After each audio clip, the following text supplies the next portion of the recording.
사무엘이 이르되 왕이 스스로 작게 여길 그때에 이스라엘 지파의 머리가 되지 아니하셨나이까.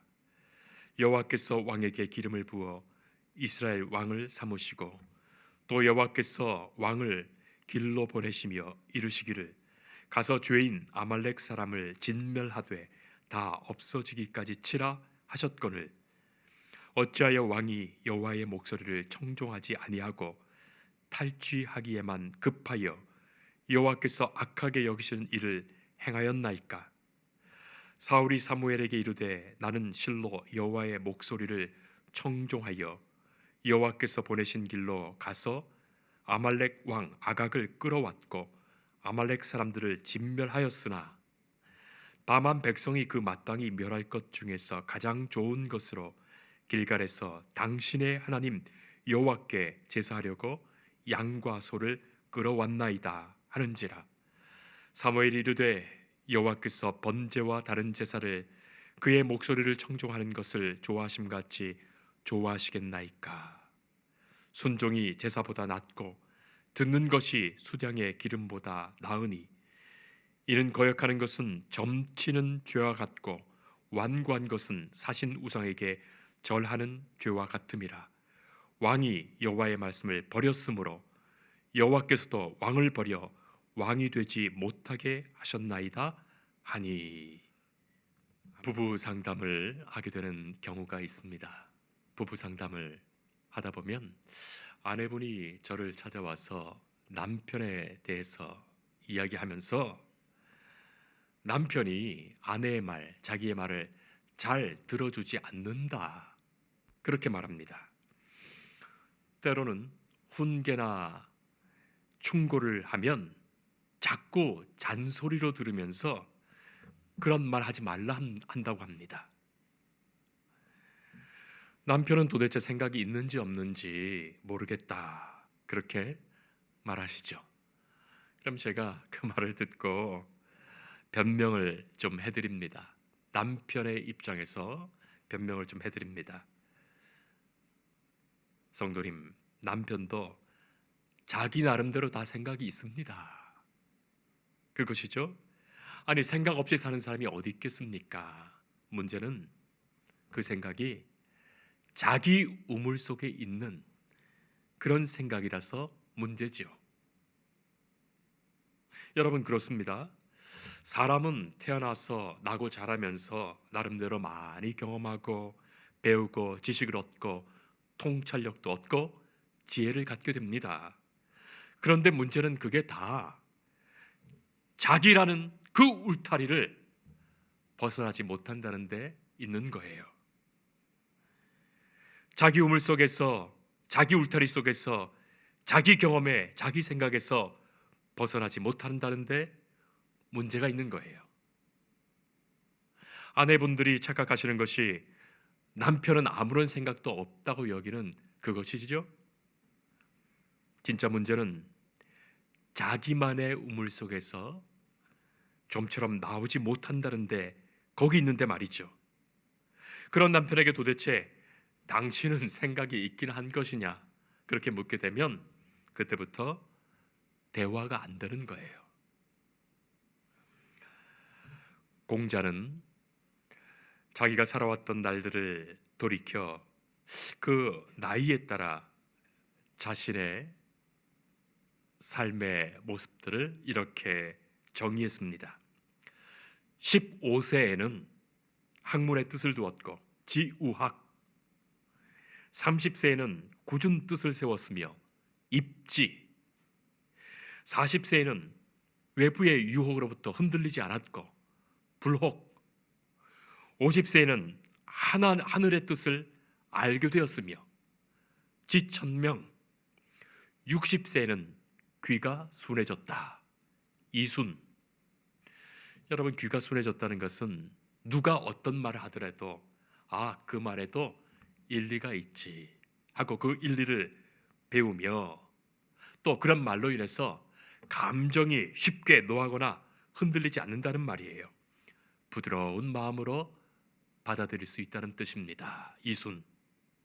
자, 그리고 70세 모든 것이 법도에 어긋나지 않는 어떤 행동을 하더라도 그것이 법도에 어긋나지 않는 그런 경지에 이르게 된다.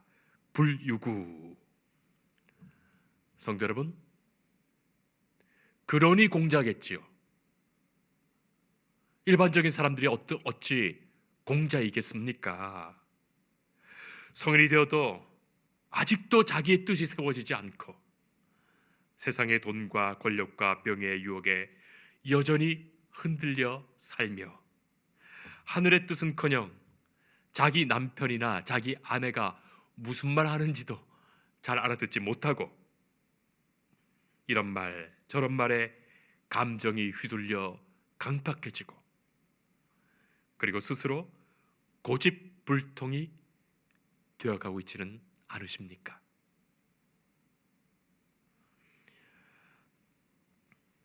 그런데 사실은 간단해요. 여러분, 우리 인간은 누구나 다 그런 거예요. 스스로 다 알지도 못하고 알 수도 없습니다. 행하지도 못하고 행할 줄도 모르는 거예요. 우리가 다 그런 거예요. 바로 그 모습이 인간입니다. 자신의 한계요, 현실이죠. 오늘 본문 말씀을 보면 하나님의 음성에 하나님의 목소리에 청종하라 말하는 선지자 앞에서 이 사울이라는 왕은 나는 하나님의 목소리에 다 청종했다 그렇게 말하는 거예요. 알고 보면 사울은 이 선지자의 말을 제대로 알아듣지도 못할 뿐만 아니라 들으려 하지도 않고 들었다가 하더라도 자기식대로 해석하는 거예요. 그리고 자기 마음대로 합리화합니다. 기꺼이 마음을 열고 그 말을 들으려는 그 마음이 없는 거예요. 성도 여러분, 하나님의 목소리가 어떤 목소리입니까? 공자에 따르면 그것이 천명 아니겠습니까? 하늘의 목소리요, 생명의 목소리요, 우리를 살리시는 복음의 말씀입니다. 그 말씀을 듣고 알 수 있는 귀가 열려야 하는데 전혀 듣지 못하는 것이죠. 그러면서도 들었다 말하고 알고 있다 말하고 행하고 있다고 착각하고 있는 거예요. 그 모습이 우리들의 모습은 아니겠습니까? 어떻게 생각해보면 말 따로 행동 따로죠. 이상 따로 현실 따로입니다. 실은 우리 마음에 진정성이 없기 때문이에요. 마음의 진정성. 하나님이 그것을 우리에게 요구하시는 거예요. 우리의 중심과 마음의 변화를 하나님은 기뻐하시는 거예요. 다만 우리는 말과 형식만 따르면서 행하는 척하니 말이죠. 우리 교회는 예배 시간에 첫 송영으로 누구와도 무엇과도 바꿀 수 없네 예배드림이 기쁨됩니다. 함께 우리가 목소리를 합하여 찬양하며 예배를 시작합니다. 그리고 마지막 송영에는 우리가 다 같이 나 주님을 늘 믿으며 그 손을 의지하고 내 몸과 마음을 바쳐서 끝까지 충성하리 고백하지요. 근데 성도 여러분, 가만히 잘 생각해 보세요. 진지하게 생각해 보세요. 정말로 주께 나와 예배드림이 누구와도 무엇과도 바꿀 수 없는 가장 큰 기쁨, 그것 되고 있습니까? 과연 주님을 믿으며 그 손을 의지하십니까? 내 몸과 마음을 바쳐 끝까지 충성하십니까? 입술은 있는데 마음이 없는 우리가 아니었습니까? 바로 그런 거예요. 말은 있는데 그냥 하려니까 하는 것이지 진짜의 마음의 고백이 따르지 못하는 거예요. 내 신앙 고백되지 못하는 거예요. 알고 보면 다 그것은 인간이 자기 본능과 자기 선입견과 자기 우물 속에 살다 보니 나는 여기 사는데 이상 따로 현실 따로 말 따로 행동 따로인 경우가 대부분이고, 혹시라도 말과 행동이 같다 할지라도 자기 마음대로, 자기 주관대로, 자기 뜻대로 하는데 문제가 있다는 거예요. 내 뜻과 내 지식과 내 방식을 벗어나지 못하니 진정한 의미에서 참된 변화가 없는 것입니다. 복음의 말씀을 듣기는 들어도 알아는 들어도 그 복음의 말씀이 내 마음과 내 심령에 진정한 변화를 일으키지 못하는 거예요. 어쩌면 그것이 진짜의 성령을 거부하는 것은 아니겠습니까? 날마다 내가 하고 있는 그대로, 내 생각대로, 내 좋은 대로 하려는 그 습성에 꽉 차 있으니 말이죠. 사울 왕이 사무엘 선지자에게 내가 여호와의 목소리를 청종했는데 왜 그러시냐 되려 묻습니다. 성도 여러분, 우리의 생각을 잠시 멈춥시다. 생각을 내려놓읍시다. 철학적으로는 판단 중지라고 말하죠. 우리의 선험적 생각을 내려놓는 것 말입니다. 그리고 하나님의 생각을 물읍시다. 내 생각을 그치고 스톱하고 하나님의 뜻에 내 생각을 맞추고 하나님의 그 뜻 앞에서 하나님이 원하시는 그것을 행하며 그 일로 이루어 가시는 그 역사를 소망하는 중에 진정한 믿음과 소망이 그때 있는 거예요. 주님, 주님의 뜻을 이루어 주옵소서. 주의 목소리를 듣게 하옵소서. 성도 여러분, 예수님께서 왜 그토록 바리새인, 사두개인, 서기관과 율법학자들을 질책하셨습니까? 그들이 생각이 없었기 때문입니까? 아무런 생각 없이 행하였기 때문입니까? 아닙니다. 자기 생각대로, 자기 방식대로 다 바꾸어 놓았기 때문입니다. 자기 하고 싶은 대로 다 하면서 그것이 하나님을 바르게 섬기고 있는 것이라고 주장하고 그렇게 늘 생각하고 있었기 때문이에요. 자기 하고픈 대로 다 하면서 하나님을 바르게 섬기고 따르고 있다고 철저히 합리화하는 그것입니다. 바로 거기에 말씀에 대한 왜곡이 있고 하나님의 마음을 배반하는 망령됨이 있는 거예요. 그것이 결국 거짓이요 위선입니다.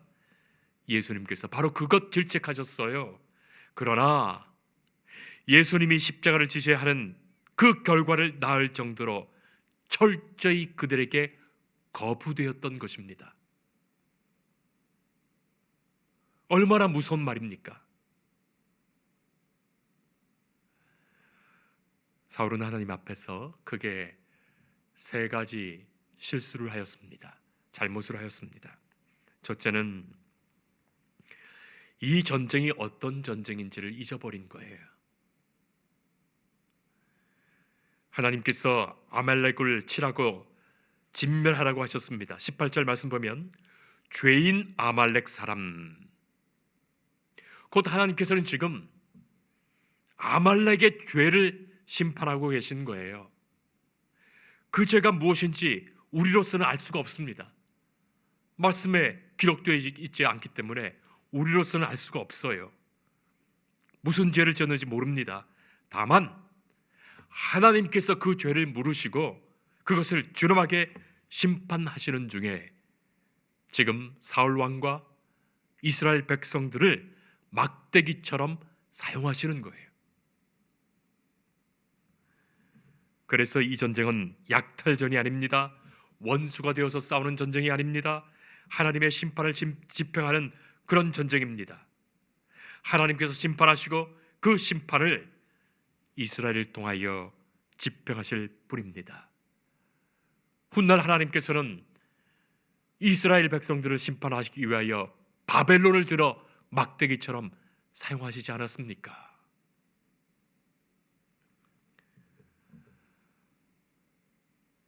그것이 하나님의 명령입니다. 그래서 이기게 하신 거예요. 뭐 이스라엘이 대단한 전투력이 있었거나 뭐 군사들이 훈련이 잘 되었거나 좋은 무기가 있어서 그 전쟁에서 이긴 것 아닙니다. 하나님께서 아말렉을 몰아내시어 이기게 하신 전쟁이에요. 다만 하나님의 뜻을 준행하는 자로서 하나님의 말씀에 순종이 요구될 뿐이었습니다. 자, 그런데 이 왕과 이스라엘은 이 전쟁을 약탈 전쟁으로 바꾸었어요. 좋은 것 탈취해서 그것 훔치기에 급급해서 하나님의 전쟁을 인간의 전쟁으로 만들어 놓았습니다. 그러니 하나님의 목소리를 겉으로는 듣는 척해도 자기 뜻대로 행한 거예요. 둘째, 기념비를 세웠습니다. 12절 보면 사울이 갈멜리에 이르러 자기를 위하여 기념비를 세웠다 라고 되어 있는데, 하나님의 은혜로 이루어지는 이 일인데 인간의 자기 기념비를 세운 겁니다. 도대체 누구를 위한 기념비입니까? 하나님의 일은 하나님이 하신 것인데 인간이 자기를 위하여 인간의 기념비를 만든 것, 다 헛된 일이에요. 성도 여러분, 우리가 하나님의 일을 감당할 때도 마찬가지입니다. 주의 일을 할 때 그런 거예요. 인간의 이름이라는 것은 다 지나가고 마는 거예요. 잠시 내 기억에 남았다가 지나가는 겁니다. 후손도 기억해 줄 것 아닙니다. 뭐 역사에 왜 이름을 남깁니까? 내 아들도 내 자식도 다 잊어버릴 것을 어느 후손이 기억한단 말입니까? 다만 하나님이 기억하시기에 하나님 앞에서 살 뿐입니다. 그리고 오직 하나님의 그 이름이 남을 뿐이에요. 성도는 하나님의 마음속에 이름을 남기는 사람입니다. 성도 여러분, 우리가 돈과 물질로 하나님을 섬길 수도 있고 봉사와 헌신과 기도로 하나님을 섬길 수 있습니다. 그런데 그것으로 자기 이름을 내거나 자기 기념비를 만들면 그때는 하나님 일 되지 않는 거예요. 돈 주고 명예를 산 것이지 온전한 봉헌이 아닙니다. 명예까지도 드려야 합니다. 깨끗이 드려야 합니다. 하나님의 은혜와 하나님의 능력으로 할 수 있었던 일이기 때문이에요. 그래서 내 이름 남지 않는다고 섭섭해할 것도 아니고, 또 하나님께서 아시면 되니 사람들 앞에서 내 기념비 남기려 하지 말 것입니다. 자, 셋째는 사무엘을 통하여 꾸짖음을 받고 훈계받을 때 하나님의 목소리를 듣고 회개할 수 있어야 되는데, 바로 이때가 기회였는데 그 기회를 놓치고 말았습니다. 이것이 하나님의 목소리를 순종하지 못하는 결정적인 모습이었습니다. 오히려 사울은 핑계를 대었죠. 양과 소의 소리가 들리는 것은 어찌미냐 묻는 이 선지자의 질문에 당신의 하나님을 핑계대는 거예요. 21절에 당신의 하나님 여호와께 제사하려고 양과 소를 주했다, 그렇게 말하죠. 성도 여러분, 하나님께 드리는 것 내 것이 합니다. 남의 것 탈취해서 하나님께 드리는 것 아니에요. 그것 하나님이 기뻐하시지 않으십니다. 강도질하고 뺏어서 드리는 것 아닙니다. 부정한 것으로 하나님 일하겠다는 생각 자체가 악한 생각일 뿐입니다. 핑계이죠. 내 삶에 주신 은혜의 것으로 기꺼이 감사함으로만 드릴 수 있을 때 하나님 기뻐 받으시는 거예요. 크고 많고의 문제가 아니에요. 어떤 마음과 어떤 정성으로 온전히 드릴 수 있는가, 그 마음 보십니다. 자, 그리고 또 핑계를 또 대는 겁니다. 18절 보면 다만 백성들이 그랬다 라고 백성들에게 떠넘기게 됩니다. 여러분, 물론 맞지요. 사울 왕의 입장에서는 백성들이 그렇게 원하니 그렇게 했다 생각할 수도 있는 것입니다. 그러나 지도자는 그것을 자기가 한 것으로 회개할 수 있어야 합니다. 그러니 책임지는 사람입니다. 그래서 하나님의 사람입니다. 하나님은 다 아십니다. 그러나 내 잘못으로, 내 고통으로 고백하느냐 그렇지 못하느냐가 그의 신앙의 모습이에요. 우리는 온 세상에 대하여 이런 영적인 신앙적 책임을 갖고 있기 때문입니다. 죽어가는 사람들을 보면 내가 애통하는 것, 그것이 그리스도인의 마음입니다. 그리스도의 마음, 예수님의 마음이에요. 자녀의 불신과 타락을 보며 내가 아파하는 것, 그것이 성도의 마음이요, 그것이 하나님의 마음이에요. 이 나라의 지도자와 통치자들의 거짓과 악함을 보면서도 내가 회개하는 것, 하나님의 백성의 모습이에요. 왜냐하면 그것이 하나님의 마음이기 때문이에요. 하나님의 마음으로 회개하고 기도하고 하나님의 마음으로 행할 수 있는 것, 그것이 합니다. 민수기 20장을 보면 하나님께서 모세에게 너는 나를 거역하였다, 구중하시지요. 너는 나를 거역하였다. 모세가 언제 하나님을 거역하였습니까? 반석을 쳐서 물을 내라 하셨기에 반석을 쳤습니다. 물을 내었습니다. 그러나 그것이 거역이 되었어요. 왜입니까? 그의 마음이 분노하였고 그의 마음이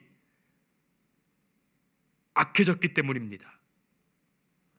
백성들 앞에서 용서하시며 긍휼을 베푸시는 하나님의 마음을 품지 못했기 때문이에요. 반석을 2번 내리쳤습니다. 그 마음이 온전하지 못할 때 하나님의 일을 하기는 했는데 마음이 온전치 못하면 그것이 거역이 됩니다. 성도 여러분, 우리가 그 마음으로 주님의 마음, 하나님의 마음으로 감당할 뿐입니다. 이곳 어려운 개척교회를 우리가 같이 세워가면서 우리가 주님의 마음으로만 섬기고 일하며 전도하며 예배하게 하옵소서. 하나님의 마음, 주님의 마음을 갖는 것, 그것이 진짜의 순종이에요. 그것이 진짜의 예배예요. 하나님이 우리에게 원하시며 받고자 하시는 겁니다. 억지로 하는 것 사람들은 칭찬할지 모르겠지만 하나님은 기뻐하지 않으십니다. 하나님이 나를 사용하심에 감사하고 나에게 베푸신 그 은혜를 감사하고 나를 사랑하시며 내게 베푸신 그 은혜에 1000분의 1, 아니 10,000분의 1이라도 보답하고자 하는 그 마음에서 드리는 진정한 것이어야 합니다. 하나님은 중심과 마음을 보시기 때문이에요. 사울이 이끄는 이 이스라엘 백성들이 아말렉을 이겼습니다. 그러니 전쟁에 승리했고 승리하면 되었다고 생각했던 거예요. 그러나 하나님의 뜻은 그것이 아니었습니다. 인간은 목적만 이루면 된다고 생각할지 몰라도 하나님께서는 우리가 그것을 어떻게 이루어가는지를 보시는 거예요. 어떤 마음으로, 어떤 태도로 어떻게 이루어가는지를 하나님은 주목하십니다. 바로 그 어떻게에 우리가 실패하게 되면 하나님은 거역하였다 말씀하시는 거예요. 23절에 거역하였다. 하나님께서 우리 교회를 통하여 이루어 가시고자 하시는 그 깊으신 뜻이 있는데 뭐 어떻게 하든지 그렇게만 이루면 되는 것이 아니라 어떤 마음으로 어떻게 그 일을 이루어 가는지 그 모습을 보시면서 하나님의 사람으로 만들어 가시고 우리 안에 하나님의 역사를 이루어 주십니다. 순종은 제사보다 낫고 듣는 것이 수영의 기름보다 낫습니다. 하나님은 목소리를 순종하는 것을 더 기뻐하십니다. 하나님의 말씀에 순종하지 못하면서 하나님께 영광 돌린다는 것 다 쓸모없는 일이에요. 하나님이 그런 제사를 좋아할 리 없고 그런 것은 오히려 역겨워하십니다. 사무엘은 17절에서 단적으로 말합니다. 왕이 스스로 작게 여길 그때에 이스라엘 지파의 머리가 되지 아니하셨나이까. 여호와께서 왕에게 기름을 부어 이스라엘 왕을 삼으셨습니다. 성도 여러분, 자기 자신을 스스로 작게 여겨야 합니다. 교만하지 않고 겸손한 마음이 합니다. 그 마음에서 주님의 일을 감당할 뿐입니다. 자기를 자꾸만 크게 여기면 다 자기 주장 나오는 거예요. 자기 생각 나오는 거예요. 자기 고집 나오는 거예요. 연세대에 유영권 교수님이 계십니다. 연합신학대학원에 계신 유영권 교수님, 제 논문 선생님이기도 스승이기도 하셨는데, 예전에 소망교회에서 부목사로 목회하시다가 당시 37살에 37세에 곽선희 목사님 다음 후임 목사로, 담임 목사로 천거를 받으셨어요. 그때 37살에 담임 목사로 다음 후계자 후임 목사로 그렇게 천거를 받으시고 세워졌으니 많은 사람들의 주목을 받았는데, 한 1, 2년 지나신 후에, 기도하신 후에 학교에서 후학을 가르치는 것이 제게는 맞습니다. 그렇게 하신 목사님이에요. 아버지도 원로 목사님이시고 또 어머님, 사모님, 권사님 계셨는데, 아버님도 돌아가셨고 또 사모님 돌아가셨을 때 그 장례식장에 제가 방문한 적이 있었습니다. 그렇게 조문하여 방문했었죠. 그때 이 유영건 목사님이, 어머님 권사님이 돌아가셔서 그분의 성경책을 그렇게 앞에, 장례식장에 앞에 이렇게 두셨는데, 그 앞에 두꺼운 노트가 2권 있어요. 두꺼운 노트 2권. 그 노트 2권을 제게 보여주시면서 어머님이 남기신 유품이시다. 감사책이다. 그러시는 거예요. 그러면서 제게 보여주시는데, 보니까 두꺼운 노트에 감사합니다, 감사합니다, 감사합니다, 감사합니다, 감사합니다. 첫 줄에 이 감사합니다를 빼고 적은 게 전부 페이지에 다 감사합니다예요. 넘겨보니까 전부 이 노트가 감사합니다로 빼곳이 끝까지 써 있습니다. 그 두꺼운 2권의 노트에 감사합니다만 써 있는 거예요. 감사합니다. 그리고 그 책은 감사의 책이다. 그 빈소 영정 앞에 두었던 것 보았던 기억이 납니다. 그렇지요. 하나님께 드릴 말씀, 감사합니다. 왜, 무엇이 있겠습니까? 교만한 자에게는 감사가 없는 거예요. 자기 자신을 스스로 작게 여길 때에 내게 주신 모든 것은 감사일 뿐입니다. 오직 감사와 은혜의 그 마음에서만 하나님의 목소리에 진정으로 순종할 수 있습니다. 기도하겠습니다. 말씀하시는 하나님, 주의 목소리를 청종하게 하옵소서. 주의 기뻐하시는 뜻대로 바르게 행하게 하옵소서. 허락하신 모든 것을 감사하며 살게 하옵소서. 부모님, 부부, 자녀들, 형제간에 서로 감사하며, 한 몸 된 교회의 지체 성도들에게 감사하며, 나를 창조하시고 사랑하시어 자녀 삼으신 아버지 하나님께 진정으로 감사하며, 내게 주시는 말씀을 듣고 바르게 행하여 살도록 성령님 지켜 인도하여 주옵소서. 예수님 이름으로 기도합니다. 아멘.